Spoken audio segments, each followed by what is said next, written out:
Well, hello everybody, and welcome again to the Weirdly Magical podcast with Jen and Lou. And on this episode, we'll be talking about the second new moon in Cancer in the month after the eclipse at 0 Cancer, but more on that in a moment. First of all, let's introduce ourselves. I'll go first this time. I'm Louise Eddington. I am an astrologer and writer, and author of 2 books, Complete Guide to Astrology and Modern Astrology, and I just live astrology, basically. So, Jen. So I'm Jen Duchen, jendushen.com, and I am an Akashic healer, channel, guide. I teach the Akashic records, I read them, and the creator of the Illuminating Journey cards. Cool. So let's do our cards first before I forget. Oh, no, let me do a bit of housekeeping first. We still, send us your questions.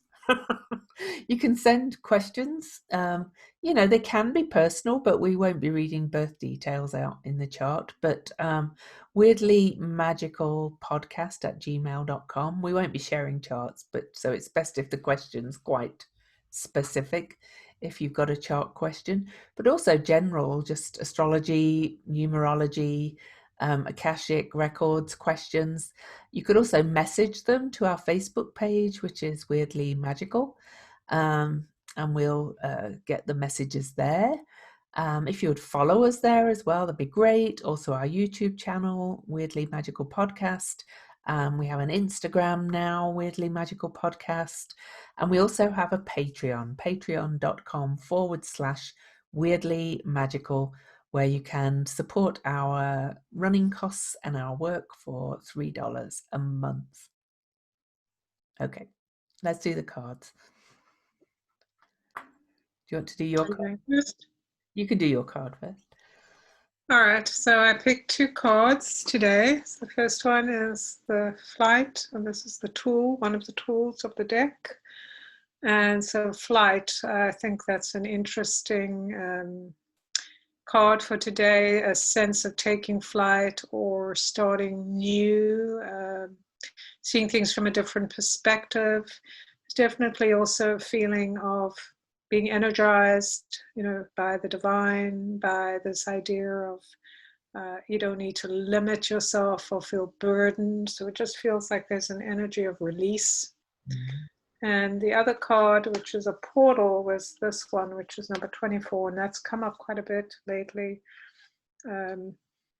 This is a very lush card to me. It's kind of this idea of being in that place of exactly where you want to be, the vision of having everything at your fingertips, which is what many of us visualize. But how do we bring ourselves to that place?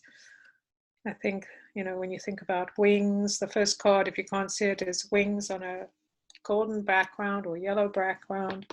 The soul portal number 24 has all these marigolds, which are very, they represent abundance. There is this beautiful kind of castle in the distance with water, and this kind of all this lushness happening. And this figure on the side, some people think she's fishing or holding up some kind of pole on the side with, which is, some people think that's a telescope, but it's a whistle, but it doesn't matter. You can see it how you see it.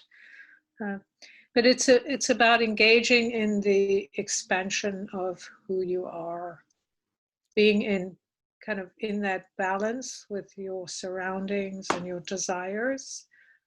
I think this speaks very much to the time we're in. How can you activate the vision you believe in or the space you want to live in, which is an emotional, spiritual, mental space that then creates the reality in the external.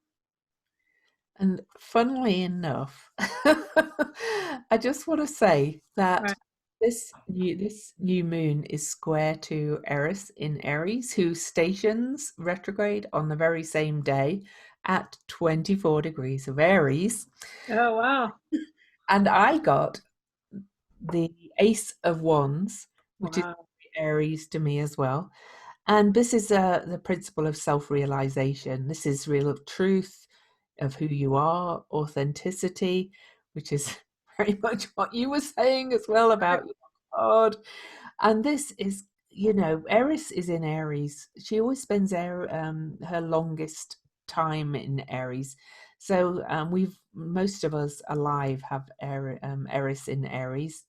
And right now she's been activated by squares to Pluto for this year and next year.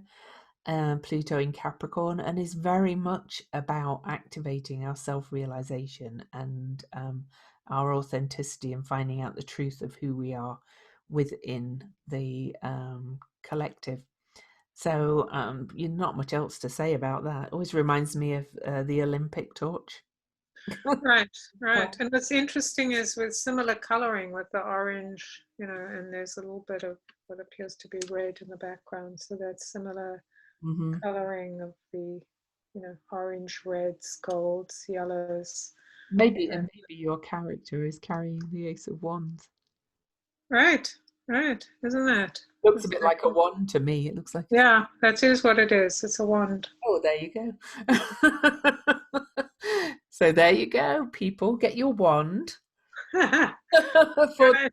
for this new moon, which of course is a new beginning as well. So, and interestingly, when we look at the numbers, so which I will do now, the new moon in Cancer is at 28 degrees and 26 minutes of Cancer.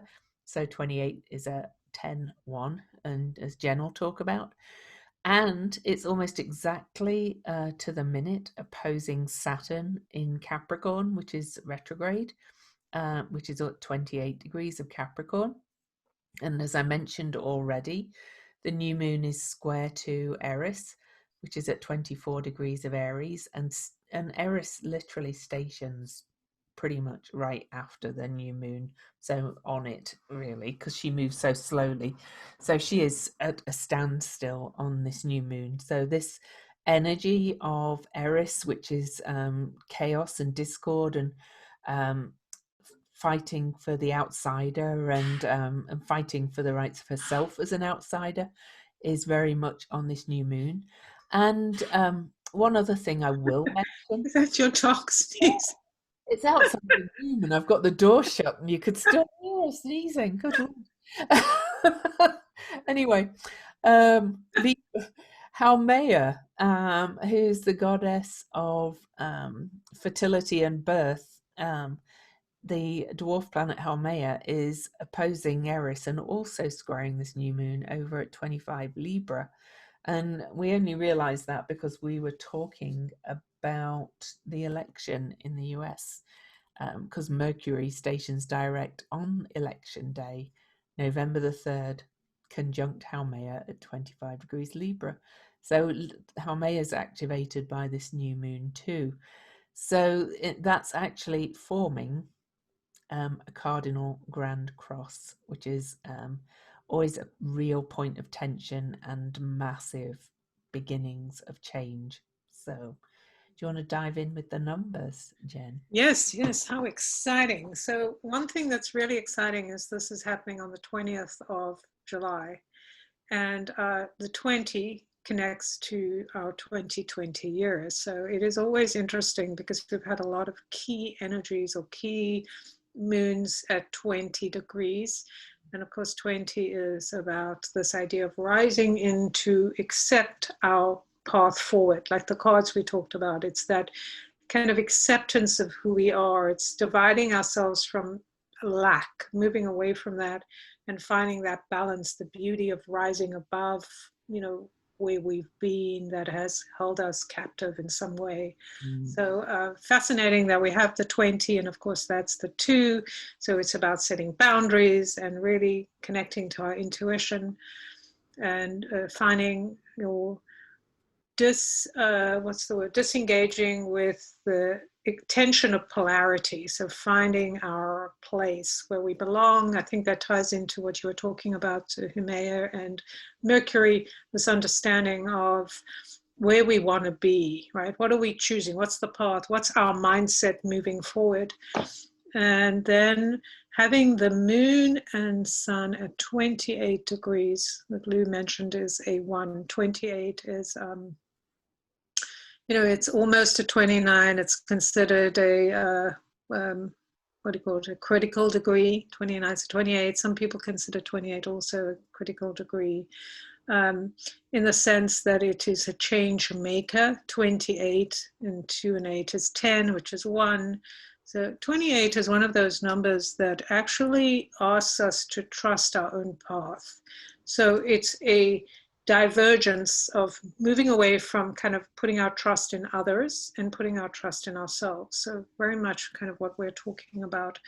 And then bringing in this idea of love and light, recognizing we are being held by the divine. We are finding, as it's a Cancer moon, finding this energy of what is home to us, which may not be what we thought it was. And then we also have, and we do have quite a few other 28s here as well. So we have the nodes 28, we have Saturn at 28, and then we have Uranus at 10. So we'll talk a little bit more about that. Sedna, I think, is also 28. So that's really quite prominent in this moon, all these 28s that are forcing us to make a decision that's going to move us away from fake loyalty, the loyalty of being like, oh, I've got to do what I said I'm going to do, and I've got to stick with this person because I said they were, they're such a good person, and just finding what's true for you and then choosing from that place as opposed to making external decisions from an external factor. The other thing that's really exciting is that this is a 13 universal day, which that 13 is a number that has shown up over and over again. It is a very powerful number of change. So when we see the number 13, besides the fact that it's connected to the divine goddess and the divine movement forward and breaking away from the past, it is a number that forces us to break away from systems that we have connected to that have been familiar. So it's the unexpected change that's going to kind of push us into different places. So I actually did forget to mention the date. So thank you, Jen, for mentioning that. The new moon is on July the 20th at 6:32 p.m. London time. So that's universal time. But leading up to this new moon as well, we have a lot of changes. We have tonight, we're recording on July the 6th. Ceres is stationing retrograde at 12 degrees of Pisces. And she is going to exactly retrace the degrees that Mercury retrograded at and from and to between February the 17th and March the 10th, which was really just as the pandemic was kicking in, and Mercury stationed direct the day before the president announced the travel ban on March the 11th. Then on July the 11th, Chiron stations retrograde at 9 Aries, and Mercury stations direct this time on July the 12th at 5 degrees of Cancer. So we don't have a lot of major aspects moving into this next new moon, but boy, do we have a lot of shifts in direction and changing. And with Eris turning retrograde on the day of the new moon, we'll then have 8 planetary bodies retrograde, which is huge. Okay. And that's going to last us through most of the summer. We're going to have this summer of intense inner exploration, intense finding ourselves, intense retracing and revisiting lessons to be learned. Because it's particularly when the outer planets, which is what will be for most of the summer, because Venus and Mercury will have turned direct on the new moon. When the outer planets are retrograde, their energy actually gets more intensified and has more effect. So it's going to be quite an interesting summer with Pallas Athena, Jupiter, Pluto, Saturn, Ceres, Neptune, Chiron, and Eris all retrograde. That's kind of nuts, to be quite honest. I don't know if I remember a time when there was actually 8 retrogrades, and these are all considered to be outer bodies, not personal planets, even though we have a lot of personal planets going retrograde this year. They all kind of start at the separate out from this next 2-3 months. It's going to be really intense. And as Jen said, with it being a Cancer new moon, it's also about what makes us safe, what makes us secure. I think with the square to Eris and the opposition to Capricorn, it's shaking up how we do things. It's kind of, I kind of really think we are heading for more of a recession than keeps being propped up by the government. And we're going to really have to shake up how we live and what makes us safe and secure, because Saturn in Capricorn, which is really our man-made rules and institutions, is retrograde and opposing this new moon. So we're revisiting all those things as well. So it's really a summer to hunker down. I don't see this as a kind of a party summer at all. Not that we can't have any fun, but I think it's going to be a bit of a slog and a bit of a really reviewing our safety and security. Yeah. Right, and rethinking what that Yeah. means. I Yeah. think a lot of it is that we have relied on the kind of the doings of others, the sayings of others. That seems to be a theme here. We've talked about the loyalty. It's like our loyalty has to come from within, like our loyalty to ourselves and what is true to us, grounding in ourselves. I think, that Saturn being in a retrograde, it's about restriction. So we're going to get this, I feel like we're going to have a lot of top heavy energy coming down. The government, people around us are going to start pushing down really hard on us to try to force us to do what they want or force us to go back into the way things were. And the way I get it is, we know this is happening. So instead of trying to resist it, trying to fight it, getting angry about it, is to withdraw our attention to it and focus on strategy. This is a time to actually build our strategy about what we're going to do next year when we move fully into the mutable energies and Saturn moves into Aquarius. So there's a very different energy, but of course Saturn is the ancient ruler of Aquarius, so we're going to get some of that energy. So it really is something to pay attention. Where am I, with Mars in Aries and all of that, this new beginning we're talking about, do we want it to be a beginning about old things, where we're fighting over things that have been and that we're done with? Or do we want to move our focus and go, okay, hands up, whatever you think it is, okay, I'm just going to retreat to my house. I'm just going to figure out what's important to me. What will bring me safety? What actions will bring me a sense of security?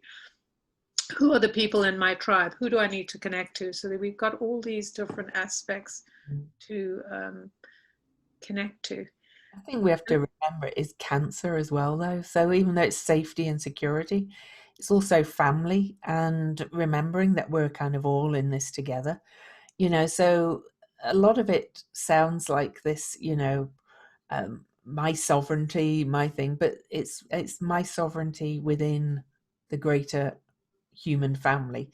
This is about discernment, about how we can do our part to help each other, I think, and care. Right. Absolutely, it's a good point. But I really believe, and of course we may differ on this, is that there is no safety, there is no security unless we truly know who we are and what we are willing to express. So if we I have unexpressed anger, if we have issues around other people, our family, the world outside, that we feel are taking away from us, we are not going to be a great team player. So until we understand the difference between and how sovereignty, our autonomous behavior is expecting us to be responsible for our behavior. You know, a lot of people take freedom or sovereignty as I can do whatever I want. This is my point. Yes, This is what I you was can, trying to you get. can do whatever you want, but that's not sovereignty. As That's long as you don't rebellious. harm others. Yeah. Right. I mean, you got to take the consequences. Yeah. That's basically, we all do whatever we want and then we take the consequences. So if everyone goes out and says, I don't care, I'm just thinking about myself, then everyone is impacted, which is the great lesson of COVID, is that, you know, we can just look at that whole issue about masks, people keep going on about, but it's a great lesson in the fact that when you say, I don't care, I don't believe about it, and therefore it's not happening, you're in denial and you're saying, I have freedom to not wear a mask. To me, if you are being sovereign, then you ask all the questions. You go, what are the scientists saying? What are all these different people saying? What do I think? You put it all together and you go, well, science is saying you need to wear a mask, that it's better, it's safer. They've proved it. So whether I believe it or not, I'll wear a mask because that's because I'm free, right? I'm free, therefore I wear a mask. When people say, I don't want to wear a mask because you're taking away my freedom, to me, that's somebody in denial of what freedom is, right? It's like you're insisting that I can do whatever I want. Yeah, do whatever you want, just take the consequences, take responsibility. So sign documents that you're not going to put pressure on the system. Go away somewhere else and do your own thing, right? And So that's it's exactly what I was talking about, because I've had a couple of experiences over the last couple of weeks where people have been flat out saying, well, I teach people to have their sovereignty and to look after their bodies and they can heal this, blah, blah, blah. So they don't have to wear a mask. And I'm thinking, no, you've got it. You're not taking this correctly. you're taking responsibility for being somebody who lives in a world of others. Like, we do not live in a world isolated. And if we live in a world isolated, then fine, go live in a cave, do your own thing, don't wear a mask. Go and buy your 20 acres and never leave it. Right. And then you can live in your own world. But until then, you are part of a group. And in order to be a responsible, which is what this thing is all about, right? We don't get to have sovereignty without responsibility. There's no such thing. I always tell people, so interesting when people say, oh, we talk about being a queen, because a lot of people, like, I'm like, yeah, I'm a queen, right? I know I've done that in past lives. I mean, many of them, I mean, I'm married too, but,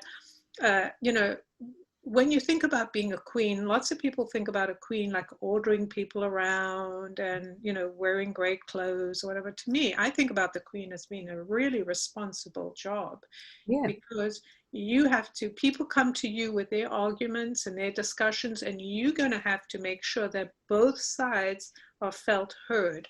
Mhm. Both sides, like, you can't just go, oh, okay, I'll favor you, and then there's all this fighting. If you really want to have a kingdom or queendom that is running well, then you are responsible to show an example to your people and to guide them. And those are the greatest kings and queens. When we look in history, they're the ones that have taken responsibility, not the ones that said, well, I don't care, I'm just going to do whatever I want. So Right. the Cancer, we have to remember this Cancer Capricorn polarity that we've got in this new moon is the parent line. It's the father and the mother, and we're being asked to change things up, which is Eris, like create this, shake up the old paradigm to become the loving mother and father, or the loving queen and king, or the loving emperor and empress, and thinking of everybody and looking after the bigger family, the human family in this case. Right. Well, you got to think about your environment. Like, what good is it if you are sovereign to nothing and no one, right? if you can just do, but a lot of this has to do with our attachment. Remember, we talked about releasing your obligations, our attachment to the idea of the patriarchy, which is the back of the patriarchy is, I will take care of you, you do what I say, right? So when we pull away from somebody taking care of us, then we have to then go, well, if I'm taking care of myself, if I need to do what I need to do, what does that look like? How do I take care of myself? How do I feed myself? How do I feed my family? If I have certain principles and I'm not going to be obedient to someone else's direction, then you're going to have to do all the things of speaking your truth, taking care of people, doing the hard work, connecting to your family, your out there. Somebody was talking about how in South Africa, this is very interesting, they started doing this thing called foodscaping, which is neighbors getting together and saying, okay, well, I have X amount of land, so I'm going to grow, say, potatoes, and then somebody else is going to grow, aubergine, right? They're doing it here in Utah. Right. So it's the same thing. You're sharing this. Neighborhood resiliency, though. Right. That's how you build sovereignty, is when you're like, we have needs. How do we take care of our own needs in our own group?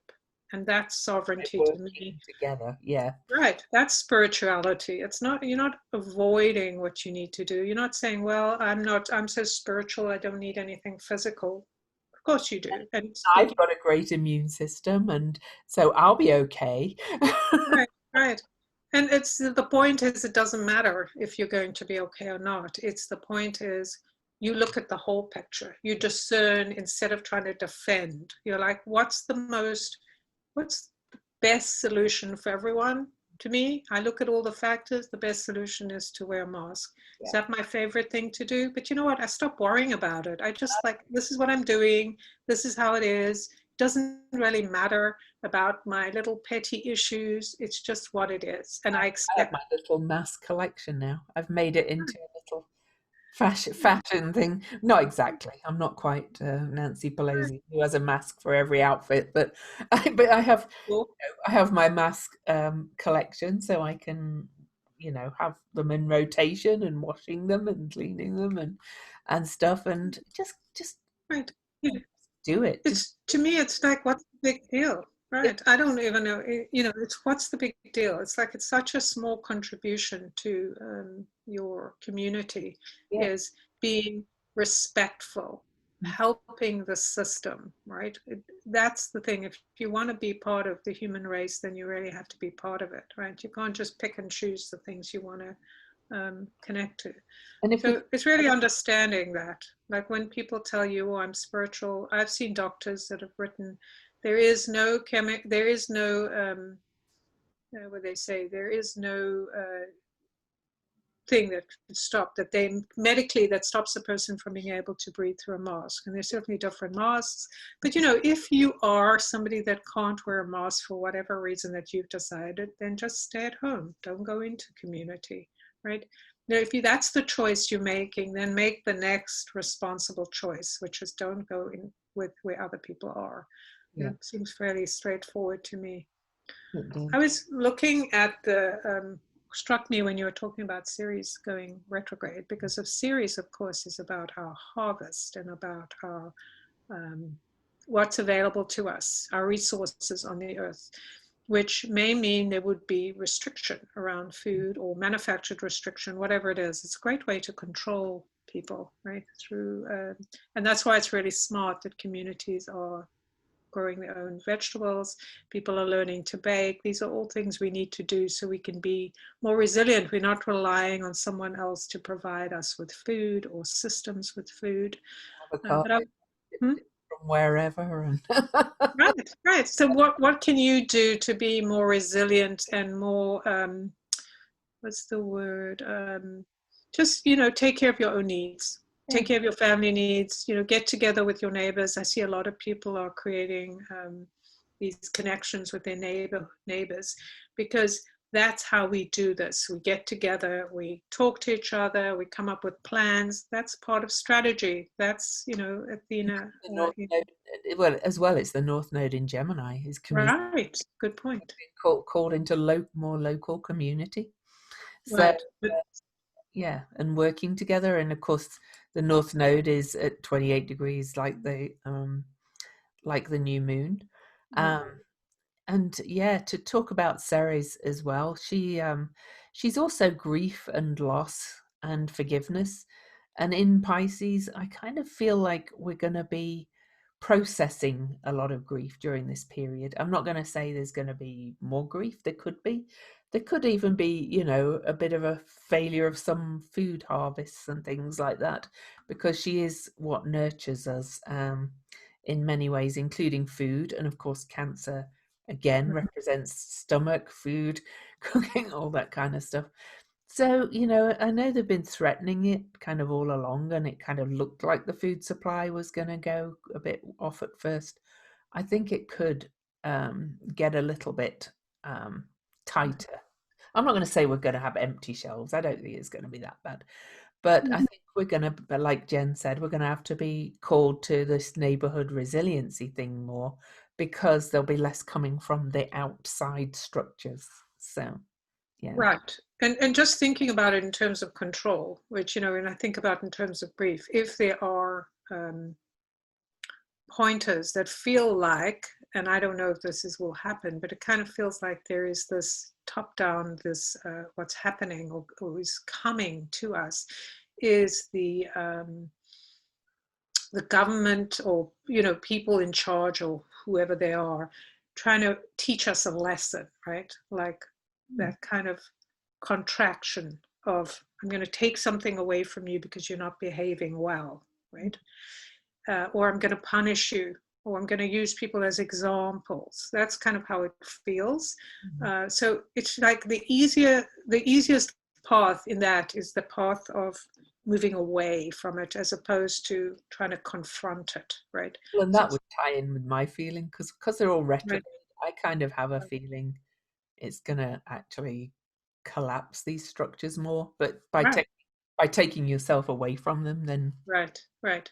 So what they're trying to do, and we're just not going to respond to that. So this is the time to put away, to strategize, to really get this plan in place for the next 6 months, so we are ready to rock and roll when we move into a new energy. I also was looking at the fact that, what's the one I always forget with a V, I think. Ceres is 12. Is it Hygeia at 13 is and at 30. Juno at 12? Yeah, they're all in a T square too. So Right, right. And, just thinking about how the female energies are rising in kind of in their impact on us, and really bringing this energy into our awareness of what is the two sides of the female energy, the goddess energy of the divine. The one side is setting boundaries, right? Is like getting very clear about what's true for us. So it's not, we tend to think of it as punishment, but it isn't punishment. It's just adapting, right? It's like, okay, this is out of sync. This has gone too big. It's out of control. Now we need to kind of bring it back into balance. It's going to feel like maybe a punishment, but we mustn't call it that, because it isn't. It's just bringing it back into balance. It's an adjustment, right? And when we have that adjustment, we then can move into the softer, warmer, more loving, more rebirth cycle of what's happening. So we can, in our neighborhoods, within ourselves and our own lives, think about what that nourishment and rebirth looks like. Like, what do we need to feel that we can rebirth without feeling, something's been taken from us, but in fact we can release that, that old stuff. I just noticed as well, actually, there's actually a yard or finger of fate, or God, in this chart from the sun and moon on the new moon, and Sedna, which is spiritual destiny through crisis, in Taurus, which is also connected to resources And that's Mhm. all pointing at the South Node in Sagittarius, which is the releasing end of the nodal axis in Sagittarius, which is suggesting releasing old truths, old things you believed to be true, and dogma, and kind of really opening yourself up to that opposite point in Gemini of listening to other ideas and other perspectives and being willing to learn new ways and not being stuck in your own ways. So that's another Right. And yeah, that's a great point, because when Sedno, she was the one that was uh, taken in by the bird that pretended to be the handsome rich guy, right? yes. Yeah, well, her father gave her to the Well, yeah, there's lots of different variations, but the point is, in her resistance, she was miserable, right?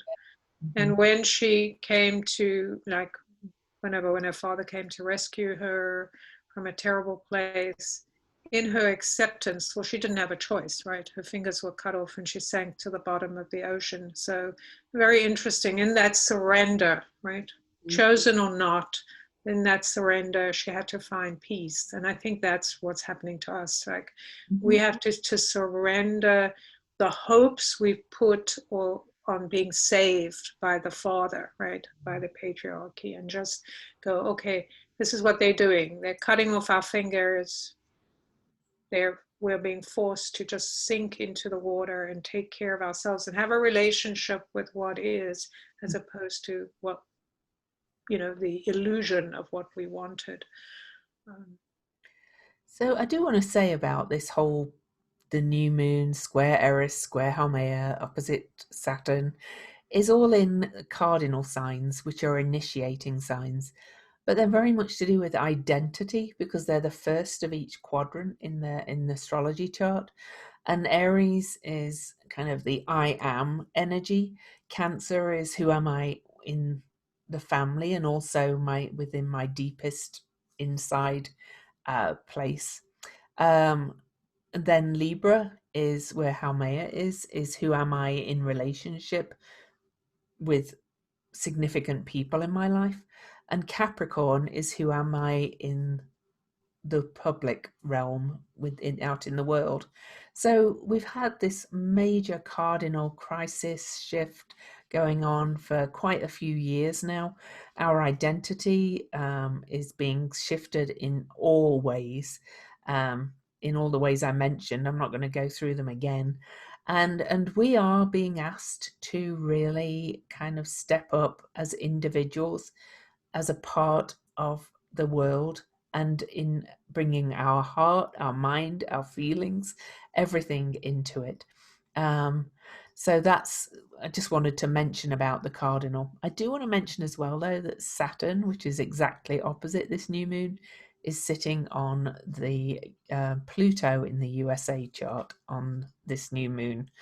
Whereas the full moon that we've just had at 13 degrees, which was a prenumbral lunar eclipse, um, was on the USA's birthday, so on July the 4th, so on the USA's sun. And now we've got Saturn right on the Pluto and the new moon opposite. Um, I always have to apologize to our international neighbors for making it so USA centric, all these reports, but the USA is really going through a major revolutionary change, which is rippling out to the whole world. And this new moon, I think, with Saturn being on the Pluto, I think we're going to see, Jen mentioned, the authorities kind of coming down hard on us. It does have that feeling of them attempting to, at least, really kind of putting up the brakes and the blocks and the barriers. It could even mean, with COVID still increasing in a lot of states, it could mean, like a nationwide mask um, wearing order finally, and and more official lockdowns. But it could also mean other forms of control as well. And of course, there's the worry there, you know, that unemployment insurance is going to run out, rents are coming due, people are not going to be able to pay their rents, the mortgages are not going to be able to be paid, and things like that by the landlords and things like that. So I think it's looking a little bit tough with Saturn being on Pluto for the US as a whole. So Right. yeah. And that also impacts the, financial, Mm-hmm. it's all of it's a ripple effect or domino effect, like things start to collapse. Mm-hmm. And yeah, I mean, the US has represented kind of the new child in the world, right? This great child that a lot of people looked up to and get like, wow, freedom. But, when we see that it has been built on lies, on the backs of, people that have suffered on slavery, on abuse, it makes sense that it would then be broken down, because one of the things that we have talked about is when um, you're out of your truth, out of integrity, it'll collapse. And this is, we're in a 4 year, it's very much a Saturn controlled year, Capricorn Saturn year, in terms of keeping time, of breaking down of whatever's out of integrity, all the lies. Like, we have the opportunity to be in integrity with ourselves, with our community, with how we function.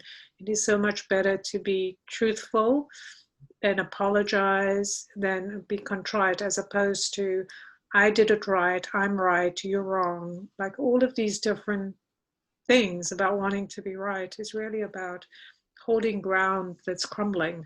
Like, we're never going to get together if we keep agreeing that each of us, like, we keep thinking we're right and the other person's wrong. It isn't about right or wrong. It's about what do we want going forward, right? And so finding the places where we can actually communicate that. And I was just noticing that Mars is at 12 degrees, and we're in Aries and Ceres in 12 degrees. We have a couple of Juno 12. 12 is that number that it gives us the opportunity to get creative, to really kind of find the love for ourselves so we can speak our truth and create and be childlike and learn by doing, right? Which is kind of what we need to do. I've never done this before. I don't know how to do it. How do I learn? Or the opposite, I'm a victim. It's everyone else's fault. And so my life sucks and nothing will change. So it's that we're on that pivotal point between those two things of how we use our resources, the resources of the land, the energy towards our compassion for others, and even our initiating energy of Mars, right? How are we going to use it? Are we going to use it all up in anger, or are we going to use it up, and spitefulness and getting back? Are we going to revenge? Or are we going to use it to initiate something new, right? I mean, I think anger is not a bad thing. It's, it helps us sometimes to get us going, start the fire. But we really do need to think. It's directed well as well. Right. We want to discern.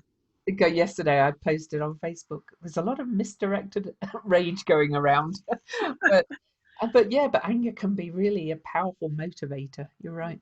Yeah. Right. It's just getting more discerning. What is this anger? Why do I feel anger? Or there's something I feel misjudged or lacked. So how can I make that right? And then move towards what I believe in. And so that's really comes back to being sovereign. Like, when we take care of our own issues that are holding us hostage, then we become more sovereign. So why are we angry? Because we think somebody's taking something from us. So how do we come to peace with that? Like, what is it that we need, and only we can kind of supply it, right? We set those boundaries. We ask for what we want. We say no when something is out of sync. There's too much settling for something that's not good enough. Yeah. And that's been the breakdown of this country. I really believe that, like, in our local communities and even in government, this idea like, oh, okay, you're giving me a little crumb, okay, I'll take it, instead of kind of standing back and saying, yeah, crumb is nice, but I really want my own slice of the cake. Now, how are we going to do that? Let's figure it out. if we give in too quickly because we're afraid that we won't be safe, again, that Cancer energy, then we are betraying ourselves. And that's the 28. When we trust someone above ourselves and we go too quickly to agree to things that don't feel right, we will not be able to escape from that cycle and then become independent and then interdependent, which is working with others. I was kind of chuckling to myself when you said about this country being built on freedom, which it supposedly was, yes. That you know, that we're the pretty much the only country where so many people are refusing to wear masks because of freedom. Right. It's kind of hilarious almost. So, Right. Ironical. It's ironical and very funny, right? yeah. Oh, if only it wasn't hurting people. Right. It Yeah. is.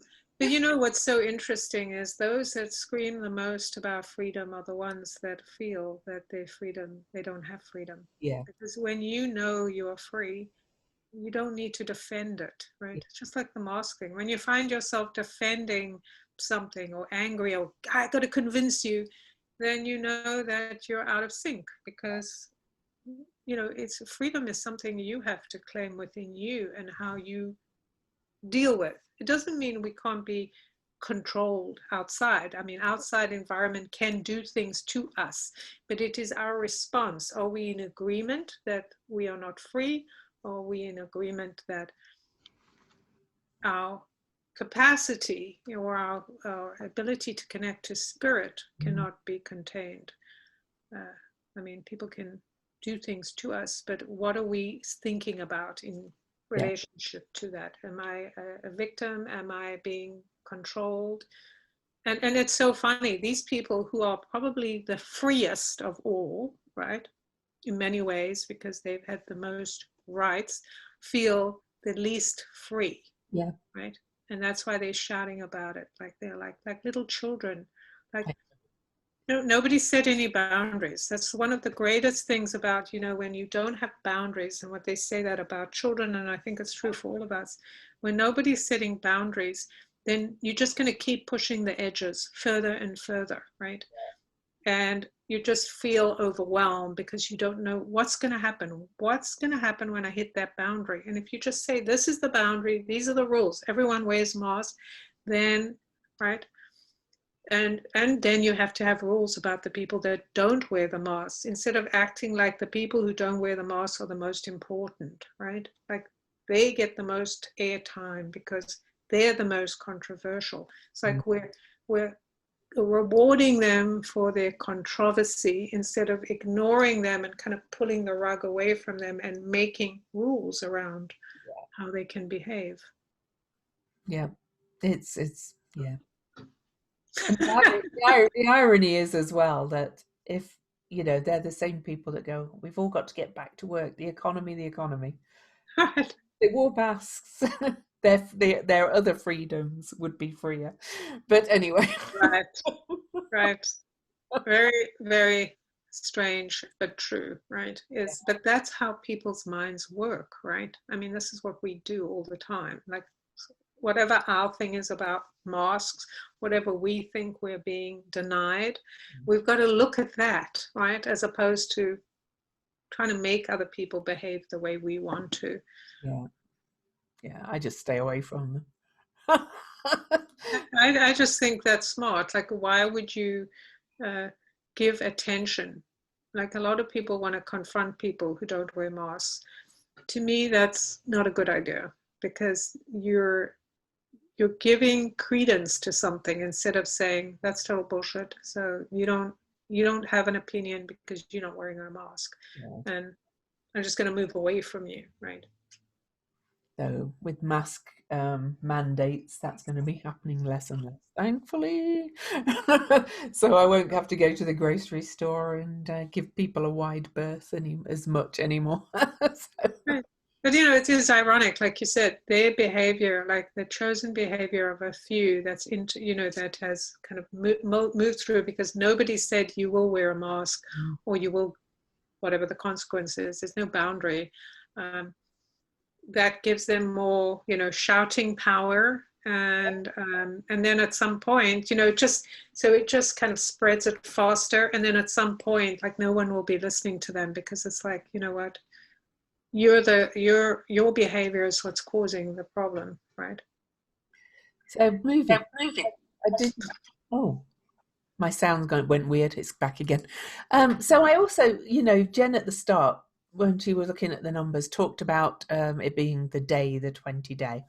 I did notice that Vesta is at 20 degrees of Cancer on this new moon. And so there's that 20 again. And Vesta is that sacred flame, the hearth, and it was the Vestal Virgins kept the flame burning. And if it went out, then Rome would collapse.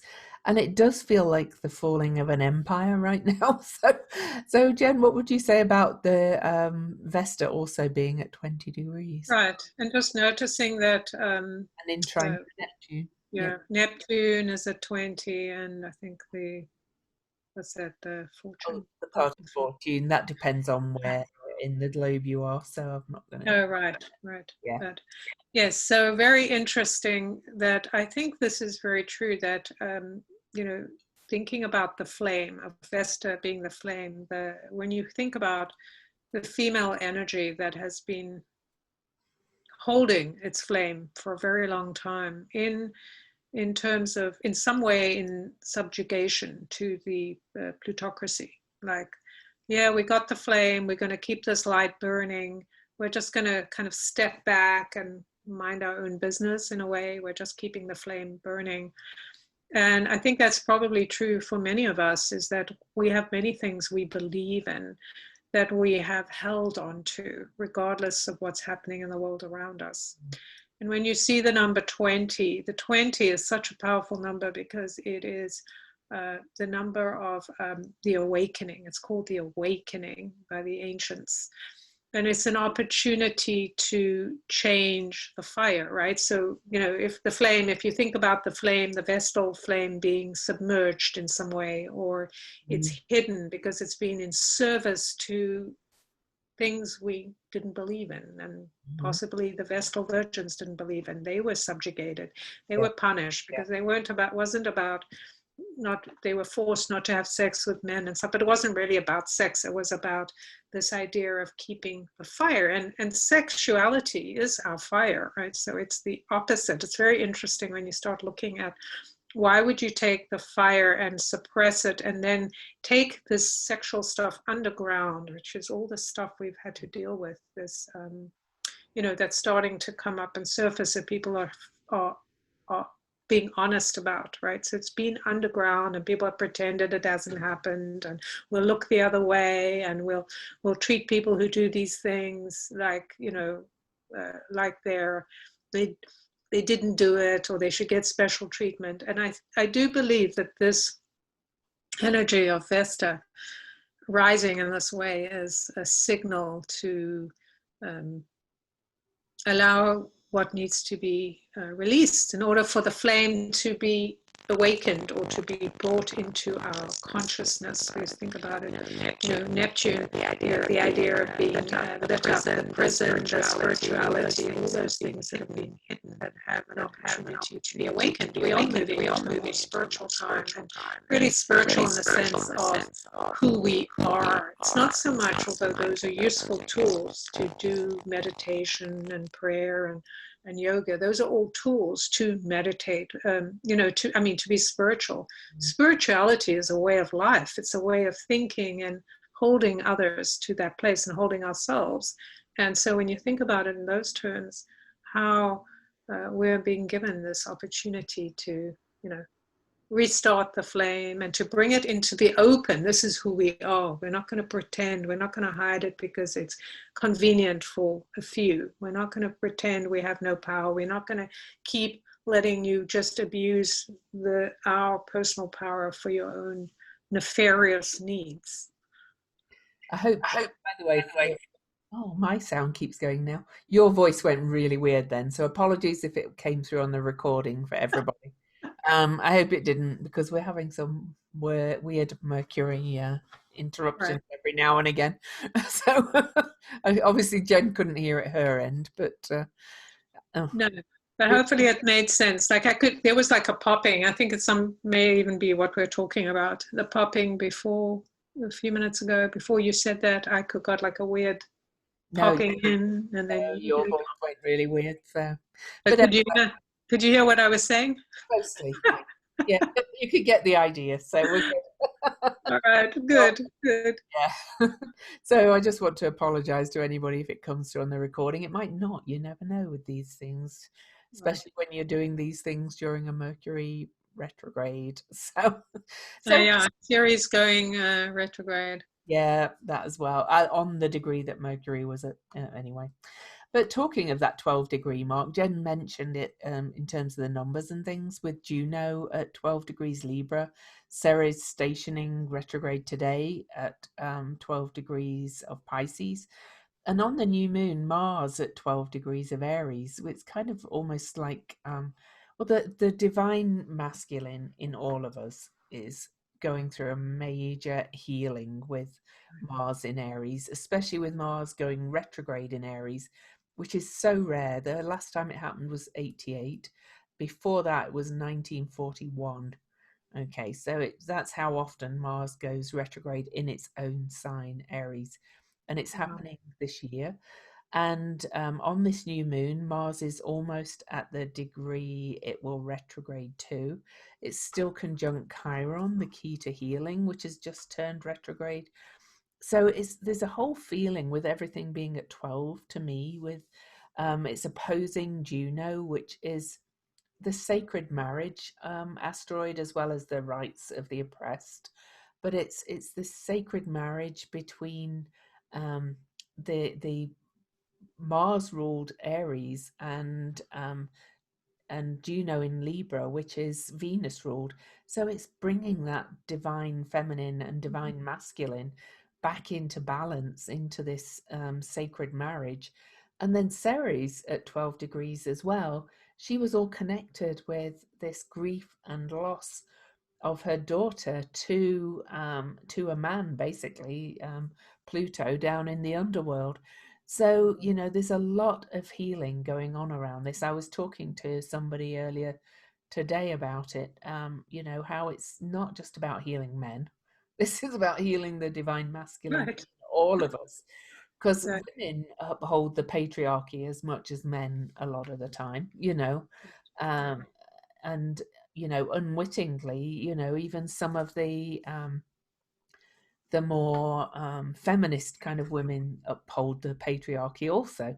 And we've got to learn how to do things differently with these energies this year, I think, about, how we listen to each other and how we speak to each other and how we work with each other and how we heal those energies within ourselves, coming to sovereignty.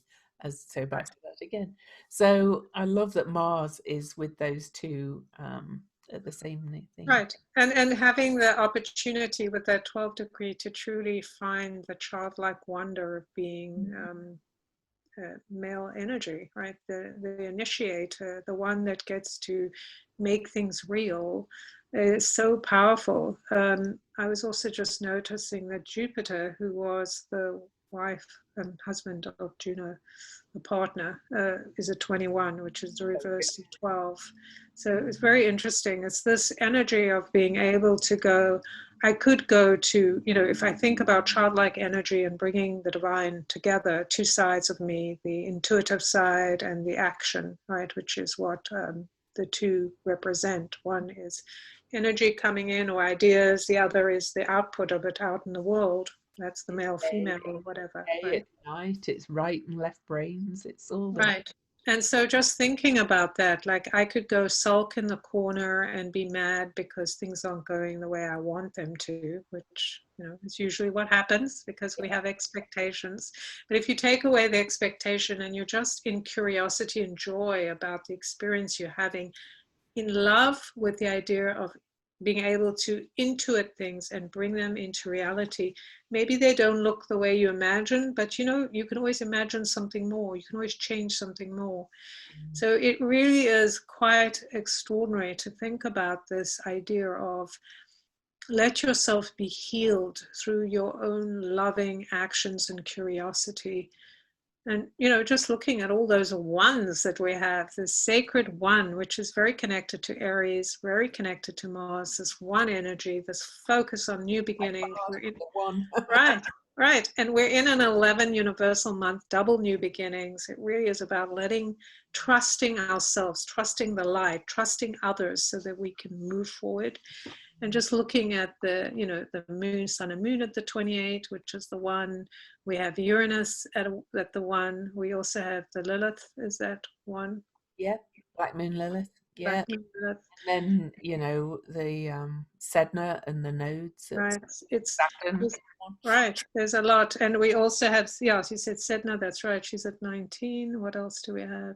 Oh, she's at 28 too. Oh, Uh, Sedna's. what else? Oh, and Pallas Athena's it. Alice Athena, right, at 19 is another one. So there's a lot of energy towards new. And what happens, which I think is so important to me when I look at this map, is when new begins, it's underground. It is not on the surface. And that's what's happening. Like our thinking and desiring and imagination and starter energy is underground, and that's a good thing. It's like we're keeping it to ourselves. We're keeping it between us. We're not telling everybody what we're doing. We're going local. We're going underground. We're strategizing. We're planning. We're getting ready. This is so important right now, this time until November, the end of November, when we come into December, when we start moving into a new phase where we actually start to share some of the things we've been doing. It just feels really key. This new moon is about that, is about understanding. And that's too, is connecting to our sovereignty. When we understand, we don't have to tell everybody what we're doing because we believe in it. We trust it. We know the path we're going. We may not know everything that's going to happen, but we have an idea of what's important to us. We want to kind of go around what the plutocracy or what the government and all these people are doing, right? Because they want to control us, and we just go, yeah, and we just kind of stay in our places and get this stuff going, whatever it is that we're bringing out. I did want to mention that and I think we should move on to the symbols then. But this new moon is very related to the eclipse that was on January the 10th. That was at 20 degrees. There's that 20 again of Cancer and Capricorn. And that was on January the 10th. So there's the ones and the 20s and all the twos again. And that was kind of the full moon eclipse in the opposite sign, in the same sign actually. And then of course this new moon in Cancer will fulfill in 6 months' time too. So this is taking us back to pre-COVID, if you like, before it really hit. Right. And all the things that were unfinished, right? Yeah. So all the things that were happening in January, I think we talked a little bit about last time, but definitely things that were brewing last year, coming to an ending depending on what cycle you're in. But we're in a 2 cycle, so whatever was happening in the last cycle, right? We're in a 4, right? So we're actually creating the foundations for something new. So whatever was happening in the last 15 years is going to start coming to fruition in terms of what's been hidden, what's been underground, who are the people that have been doing things that we didn't know about, or what are these things are going to start coming up. We're going to start seeing more innovation in terms of, again, moving away from doing things for the sake of it and more towards what would make sense, what would help us realize the things we actually believe in. Yeah. So I think we should do the symbols. I think you're right. All right, I'm going to go first this time. Okay. So I found this one really interesting because the symbol of Cancer is like two fish swimming the opposite ways. And this symbol is a large school of baby fish swimming in a group. You spawn fertile variations on an archetypal theme. These surround and envelop you, saturated with your own creations, afloat in a multi-time warp. It is all old stuff backed up too far, too long, and so the familiarity smothers, the closeness renders insensible. You are just about consumed by myriad paths streaming through. And the only possibility is to acknowledge how fed up you are with yourself and to open to fresh facets with no expectations, no assumptions, no programs, nothing but the living moment. And I just think that's wonderful for these energies with the Cancer and things, because Cancer energy is very creative, but it also can be very smothering and suffocating. And it's all to do, Cancer, with ancestry and old stories and family programming.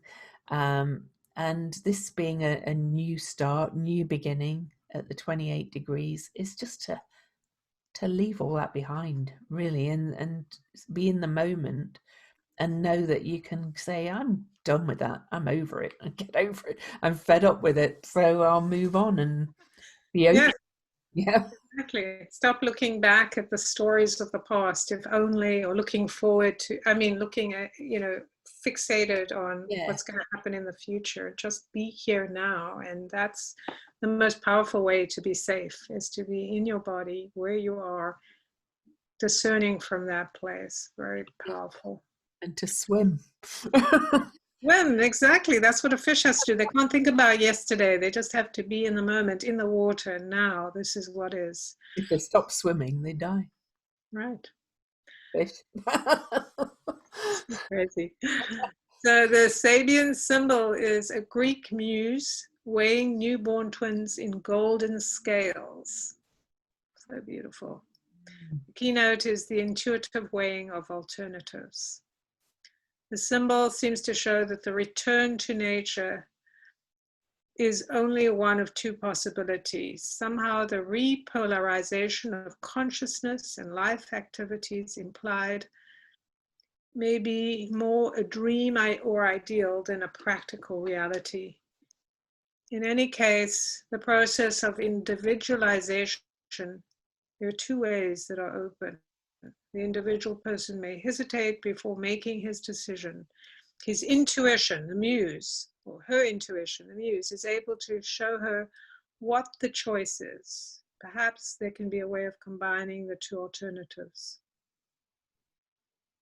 But the one in which the end has the greatest appeal may not be the way, the nature way, right? So what the nature way, I'm interpreting that to mean what we think, what we've done before, right? The natural way to us, which may not be, the new way, right? So we want to go back to the old way, but now we're going to weigh what is the better way for us. Mm. So it's kind of like this idea of how we have done things. This is how it works. When we do X, Y happens. Let's keep the system safe. We have all those ideas, to a man and a woman, should be a couple as opposed to people choosing for themselves. Like those are just ideas that people have had in the past. We have no reason for actually being fixated on those ideas. They're just things that have been given to us. I think a Black Lives Matter with that, because a lot of people are upset because Black Lives Matter say they're going to break up the idea of the family unit, the traditional family unit. But what they mean is they don't mean you can't have a family unit. They mean it's acceptance of other ways of doing things. That it doesn't have to be a mother, a father, and two children, and things like that. So Right. But I mean, Exactly, but who made up that stuff? These are just people. Some group of people got together and said, this is how it is. Well, now a Exactly. group of people are getting together and saying, well, this is how it is, right? Something different. So, yeah, just because we've followed things and we said, well, that's the way, we should be asking, well, who decided that that would be the way? Just a bunch of people that decided, right? That's exactly my point, and that's what this speaks to me. As I was reading it and you were talking about it, it was the inner presentation of alternatives. It's like Right. new ways of thinking about things, but it's more about intuiting it rather than rationalizing it and saying, Right, exactly. And I think that's the point, even though it's convoluted the way it says it, that it's the idea that because what we think of is natural, it's natural for male and female to get together, therefore it should be like that. It's natural for the same people to stay together. Those are not natural, those have been habituated on us. yeah, So it's really saying that that's not natural at all, that we should intuit, like you say, come up with what feels good to us. You should check through our hearts anyway, not through our heads, because the heart is actually a much bigger brain. Like we have three brains, but we usually only use the head brain, which is the yeah, weakest of the three. It's the reasoning brain. We have our heart brain, which is the most powerful, because if your heart stops, you're dead, right? like the fish. Right. That's true. Your brain, you can keep the brain alive, but the brain stops, the body can still function. The heart stops, you're dead. So that's the power of the heart. So breathing through and thinking through your heart, thinking through your gut, which is our intuition, right? That's the other brain. And I've got more to say on it next time, but we're moving into the age of Aquarius and the age of Leo. If you think about it in the southern hemisphere, the opposite point. I was watching a really interesting presentation by fabulous astrologer Maurice Fernandez about that, and we're asking about to bring our heart into it, and you know, anyway. I think we're going to have to say where you can find us. It sounds like my husband's home, and I'm going on a holiday in the morning on a trip, and he wants me to take him to go and pick his car up. By the sounds of things, so Jen, how can people find you? So you can find me on my website, jenduchenne.com. That's JenDuchene. And I have a YouTube channel. You can find me there under Jen Duchenne, I believe. Um, I have a group on Facebook, We Belong Here.